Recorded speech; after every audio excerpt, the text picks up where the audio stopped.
Hey, it's Kevin DeWitch here, and welcome to another plugin knowledge session. In this session, we're going to check out a plugin called Slam2 from Beatskillz.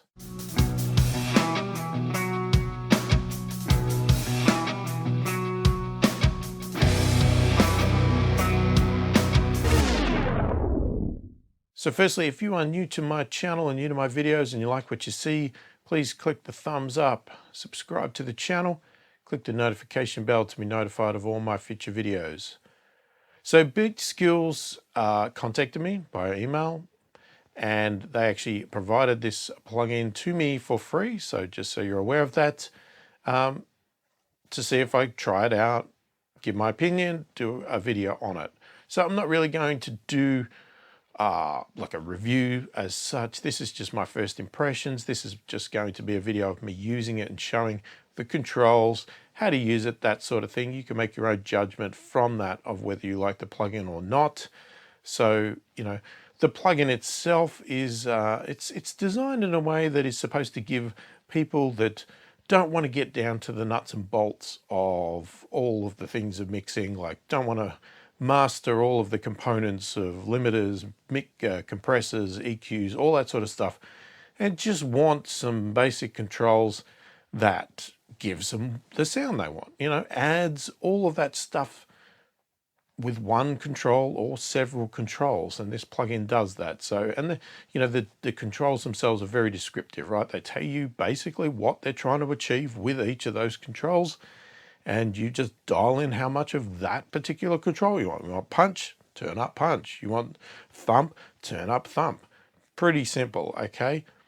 So let's just get into it and I'll show you all about it.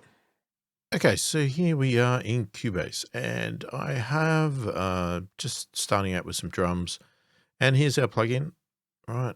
Slam2 from Beatskillz. All right, so the purpose of this plugin is obviously to just quickly dial up exactly what you want without having to open tons and tons of various plugins for all of the extra elements, right? Don't have to open up EQs, compressors, transient designers, limiters, all that sort of stuff that this can all sort of, you know, help with in one sort of plug-in point. So, you know, the whole point of each one of these knobs is to be pretty self-explanatory, but we will go through it as well. They basically state in their own words that Slam2 is designed to hide the complex and great sounding processing behind the scenes and present a simple and inspiring interface which is very intuitive and has all the controls needed to fatten channel, drums, vocals, synths, or an entire mix with just a few controls. All right, so there's all that sort of stuff. Okay, so I'll go through each one of these and explain, well, I'll tell you what they say, and then, you know, hopefully that's as simple as it needs to be, and we'll just try them out. So we've got a thump control. Okay, it's a variable Q and low peak filter, which supposedly, by their manual, can never sound bad, even at extreme settings. So clearly this is going to add some thump. Right, then we got the boom, which is a sub-harmonic generator, which gives you instant sub-bass without multiple parameters. Right, so we'll concentrate this. So what they've done is, I think what they've done is grouped a few things. So this section here, they've grouped, it's sort of the low-end type range. So the mud cut here removes unwanted low frequencies and cleans up a mix or track nicely. All right, the heat section. Oh, okay. So they're broken up in half. Is that how it works? Right. So this is the heat section, is it? And that's the airs section. I don't know. The heat section features two types of musical saturation. Maybe that's just the next control. Okay. It's just the way they've written the manual. They've just broken it up with the pitches. All right, so we'll go with that. So the heat section here, which is this knob here, or it's a couple of sections here. All right, that two types of musical saturation to color a dull mix or track.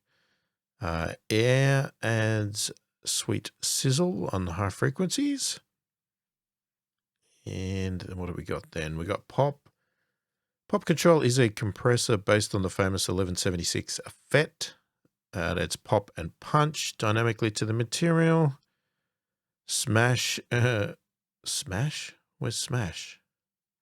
All right, the manual I've got here refers to a thing called smash. It does exactly what it says. This will help increase the levels without the peaks, and it's inflating control. I do not see a smash control here, so I'm not sure what the heck that is, but it's in the manual.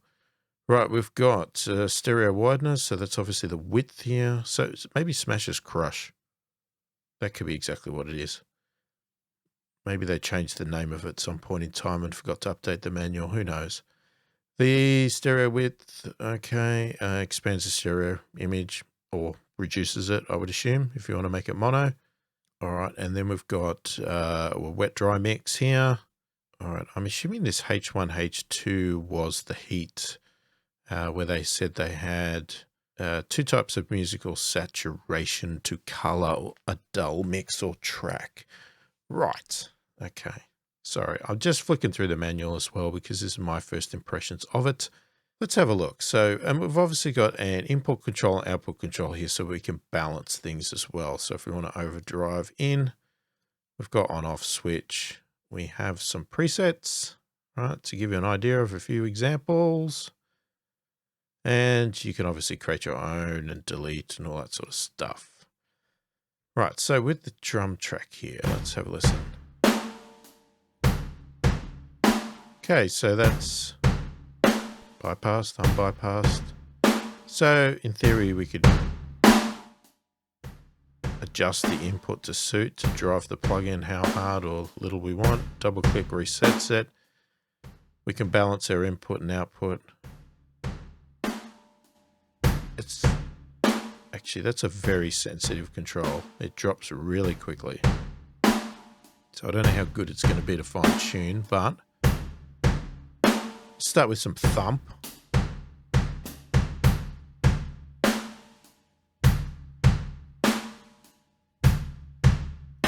Yeah, getting some thump. That was before.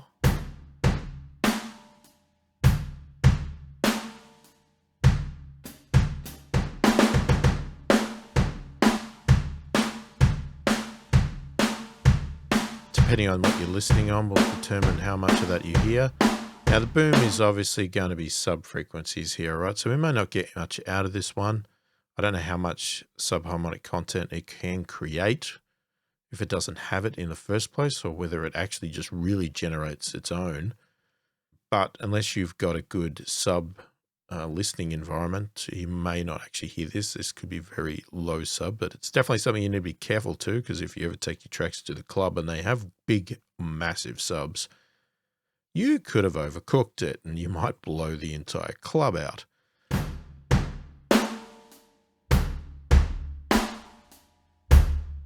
Yeah, that's adding some sub.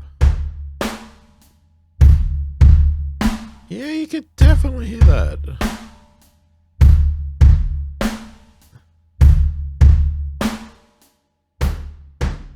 So it's interesting that it's showing it on the left.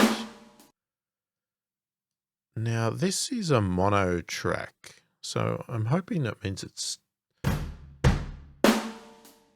it just may be the way it represents with a mono track that it shows it left. They didn't have there was no mono or stereo version. It was just one version, so hopefully it's smart enough to process mono tracks.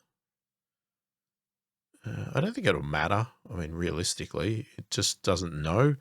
The width control would do nothing. But anyway, let's get back to it. So obviously, there's plenty of boom there for you.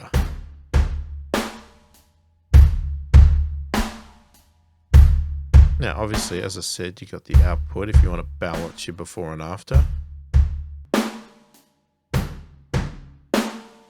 It's a little bit fine for my...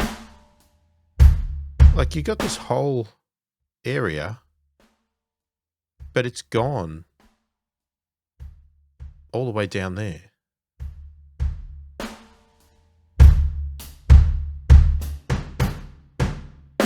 Now, unless they want me to have it louder, but I mean, I would have said that's loud enough. We're going to go into the red if I go any louder. Yet this control here is a little bit fine. So I would have liked to see that maybe just tamed down a little bit. But anyway, so that's boom. That's thump.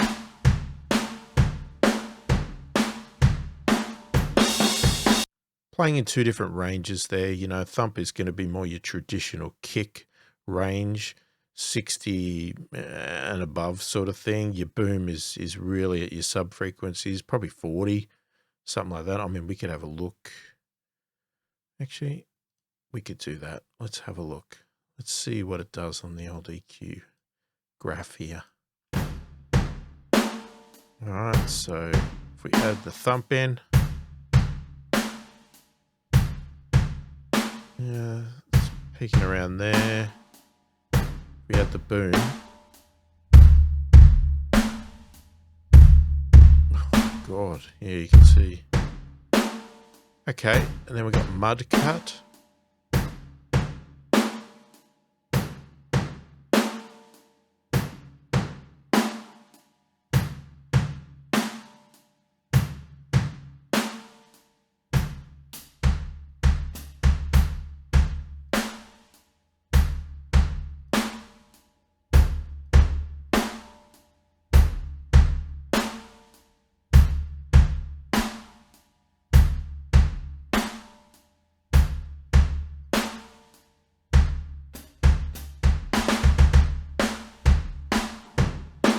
Okay, so that's before.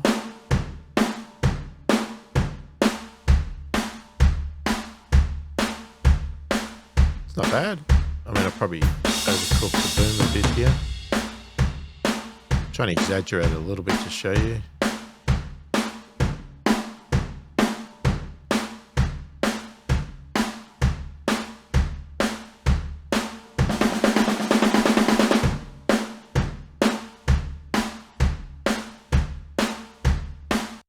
Pretty quick and simple to dial up some different sounds, that's for sure. All right, let's check out the other one. So we'll put that back to normal. Let's try the old heat.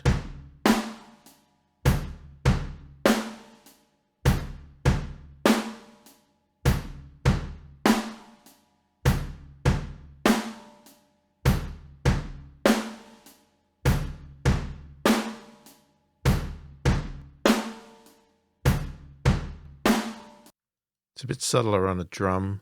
That might be something we need to look at on an entire track. Probably airs, I would assume, would be the same.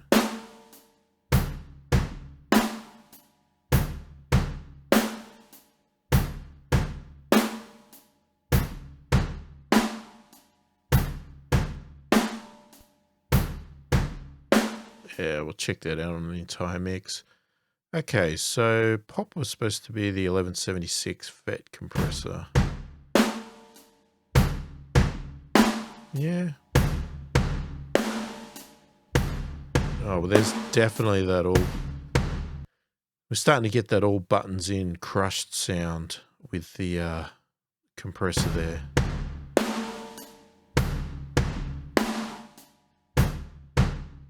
You know, obviously if you want it to be a bit more subtle with your compression. Oops, didn't mean to turn it off.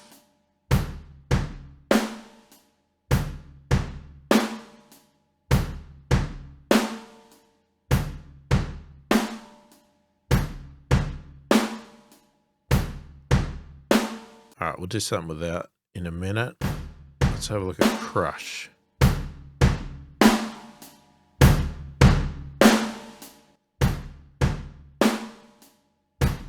So crush was the one that said it was smash, I'm assuming, right?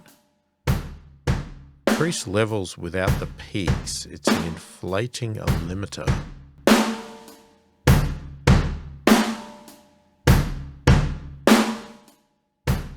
Definitely gets louder.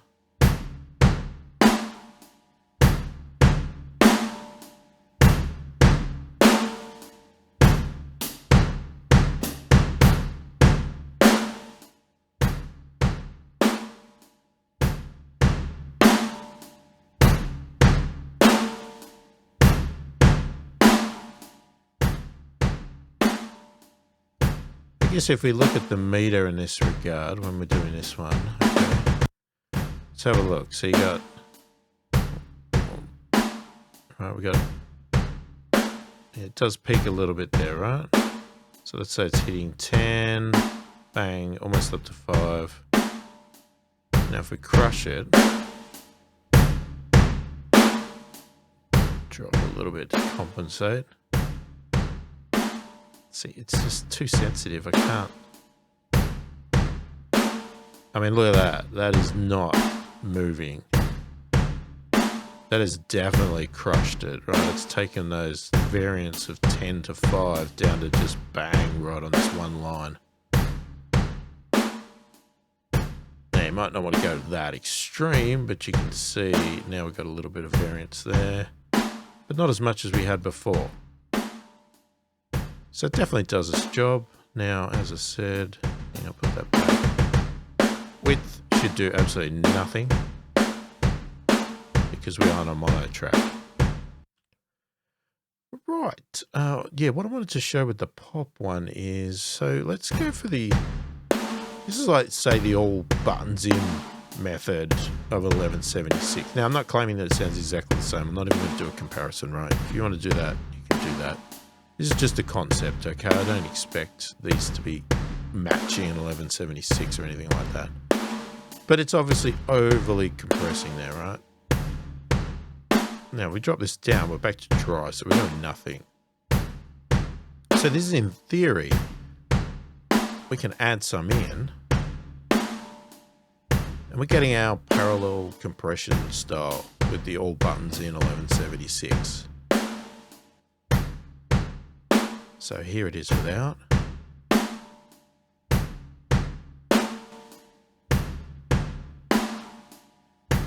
Right, adds a lot more of the sort of room sound, a bit more life. Yeah,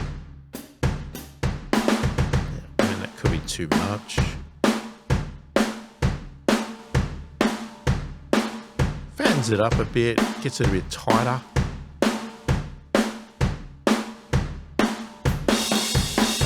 Still got your transients there. Now, obviously you're not going to probably want to do this if you're using all these other settings, but if you just wanted to use that one feature, then you could do that. Okay, so how about we try it on something else? Okay, so we've got another song here. It's just one of my instrumentals. It's a full track. Alright, so let's just take that off for a minute. This is what we've got at the moment. So let's check out the heat in that again and the airs while we've got a full track.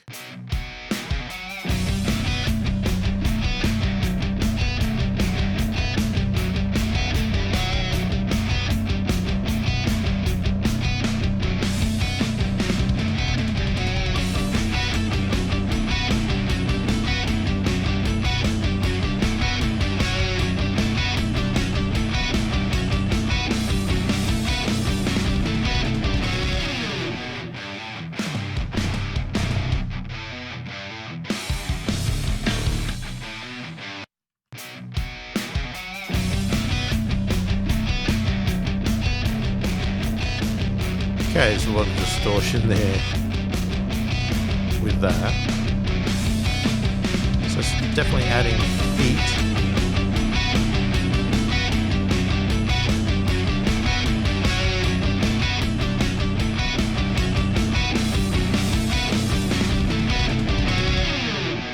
Okay, you have to be careful with that one, especially on a full mix. It's definitely got some heat to it. Maybe this is not the dullest mix, I don't know, but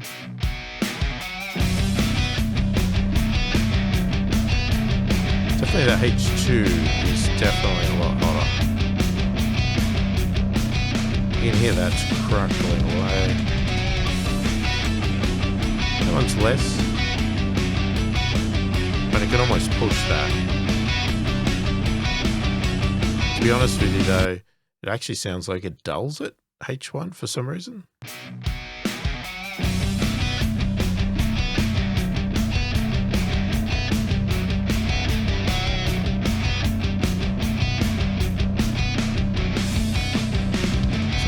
back that off. Definitely H2 adds some, what I'd call heat.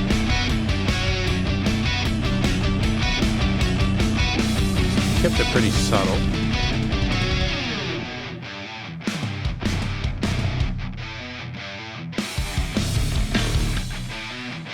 You can hear a boost there.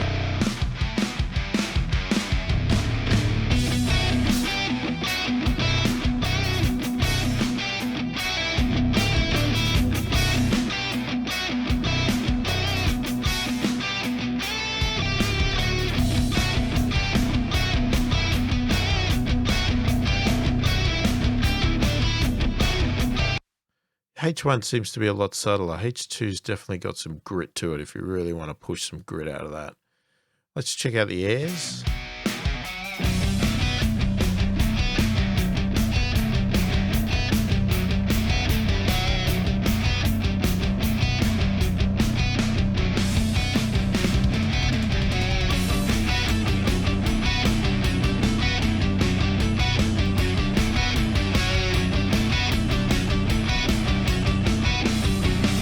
Here. It's subtle, but it's obviously being done at a very high frequency range. So I'm wearing headphones at the moment, so they're not necessarily going to be the best for the top end, but so I don't know how much you're hearing or not, but you can definitely hear it adding some of that extra presence at the top, a little bit of air and stuff like that, but I've got it on full. So it is a very subtle control, but it's going to depend on your mix. It's going to depend on how much top end you have in your mix already, whether you've got a lot of cymbals, your vocals, how bright they are, that sort of thing.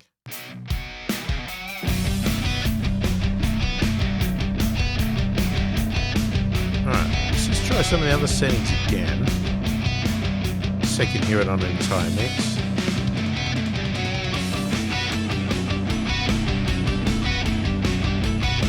So if you wanted to cut a little bit of mud out, if you thought there's some mud, add some more rumble in there.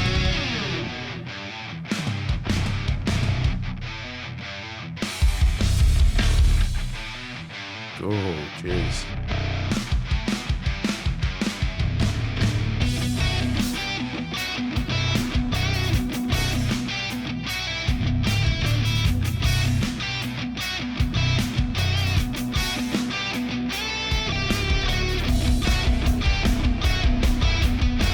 Definitely add some boom.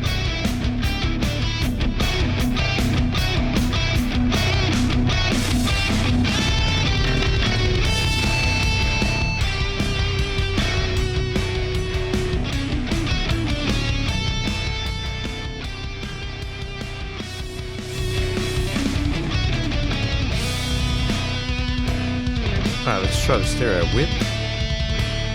So obviously now we're mono.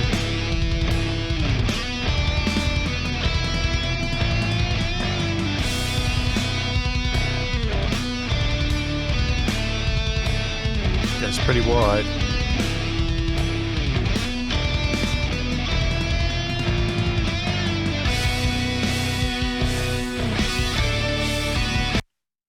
So let's have a look at some other examples on the master bus. Just the examples, right? So we'll just class this master bus. I mean, I have got it on the mix bus. So let's have a look at what they're doing. So now, again, anything to do with presets, right? No problem with using presets. Have a look at the presets, get an idea for it, but adjust them to taste, okay? Because they're making assumptions here. Your music is your music. It'll be entirely different to what they built these presets on. Okay, so they're giving you examples, they're giving you thoughts and things to try, and you may pull up one of these presets and go, geez, that preset sounds horrible on my song. Why the hell would they create that preset? Well, they didn't create it for your song. It's an example of a preset, and it may just be that you need to just dial back a few of these features, right?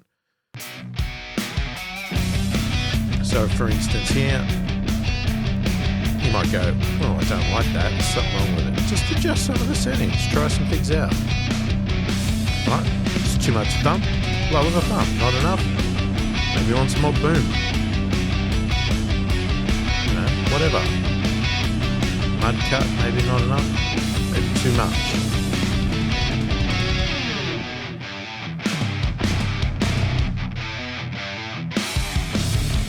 this one's added in some crush. Again, we've got width. You may not need extra width. Just dial it out. We're adding some heat here with H2. Right, so we're going from this.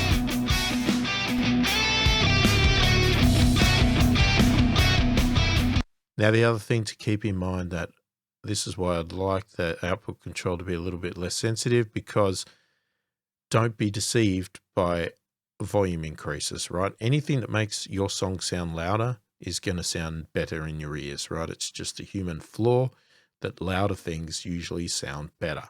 So you could just do a volume increase and suddenly you'd go, oh man, that plugin is brilliant.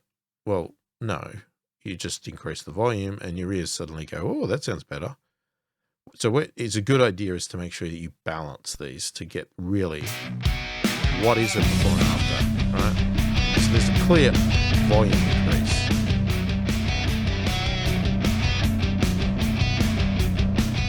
Now I can make a better comparison. It's not exactly the right volume, but this control is so sensitive.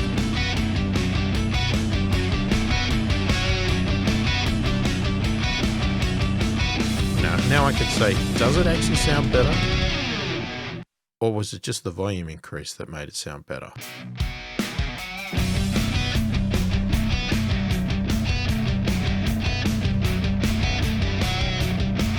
So just be careful of that, all right? That's definitely something.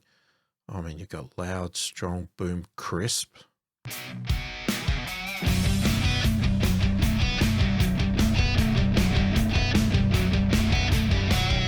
Yeah, you can hear what they're going for there. So it's actually a pretty good plugin. I don't have a problem with this plugin. I'm not going to give you, I mean, look, I'm not here to tell you really whether it's good or not. I'm just here to show you and try it out myself and see. You can make your own decision on what you think of it. Obviously, it's got a purpose. It is here for quick dialing things up. Chuck it on a track, dial a few settings, bang, off you go. You don't have to be an expert in mixing. You don't have to be an expert in all the plugins, right? You've got very easy controls, very simple to dial up. Now, is it going to be able to do everything for you? No. If you want to be a proper mix engineer, it's going to have limitations, all right? But that's not who it's probably designed for. It's designed for producers. It's designed for people at home that just won't be able to do things quickly, right? And just get the sound they're going for, make a few adjustments, and bang, there it is, right? So, definitely check this out if you like what you've seen here. But, that's the thing. I'm not here to say use it or don't use it. Obviously, from what I've shown you here, be careful with it. It's obviously got a lot of power there, okay? And it can break your mix if you overdo things, right? There's obviously settings here that can just absolutely crush and destroy things, right? So fine tune, be subtle, do things in little bits. Don't be tricked by volume increases and all that sort of stuff. Make judgments. Be careful with width controls too. There's no problem adding a little bit of width, but you don't want to get to the point where you start to create phase issues because you've made it too wide, and then you lose all mono compatibility, and things just start disappearing and sounding weird and phasey and that sort of stuff. So there you go. That is Slam2 from Beatskillz. Let me know what you think of it in the comments. Do you like that sort of plugin? Do you like the quick and easy feel of these sort of plugins that, do all of the hard work under the hood, and you just dial in what effect you actually want, what quality you want out of your sound? Let me know what you think of it. If you have any questions, please feel free to put it in the comments below. I'd love to help wherever I can. Hopefully the video has been helpful. Thank you for watching, and I will catch you in the next one.